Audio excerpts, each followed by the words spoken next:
નમસ્કાર। આજરોજ જામનગરની ભવન શ્રી એચ જે દોશી કોલેજમાં સૌરાષ્ટ્ર યુનિવર્સિટીની ક્રોસ કન્ટ્રી ટુર્નામેન્ટનું આયોજન કરવામાં આવેલું હતું। આ ક્રોસ કન્ટ્રીની ટુર્નામેન્ટ ઇન્ટર કોલેજ સૌરાષ્ટ્ર યુનિવર્સિટીની ટુર્નામેન્ટ છે।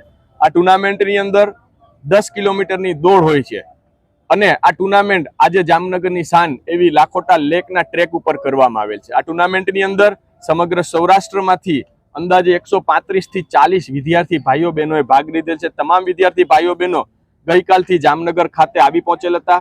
આજ વહેલી સવારે 8 વાગે આ સ્પર્ધાનું આયોજન કરવામાં આવેલ હતું અને સ્પર્ધાને શરૂ કરવામાં આવેલ હતી।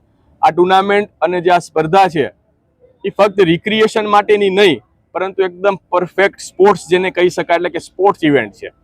કેમ કે આ સ્પર્ધાની અંદર જે વિદ્યાર્થી ભાઈઓ બહેનો ક્રમાંક મેળવશે, એટલે કે પ્રથમ 6 વિદ્યાર્થી ભાઈઓ બહેનો છે, તે આવતા દિવસોની અંદર સૌરાષ્ટ્ર યુનિવર્સિટીનું પ્રતિનિધિત્વ કરીને ઓલ ઇન્ડિયા આંતર યુનિવર્સિટી એટલે કે નેશનલ લેવલની ટુર્નામેન્ટમાં ભાગ લેવા જશે। માટે આ ટુર્નામેન્ટ ખૂબ અગત્યની અને મહત્વની પણ વિદ્યાર્થી જે ખેલાડી છે, જે સ્પોર્ટ્સમેન છે, તેના માટે કહી શકાય।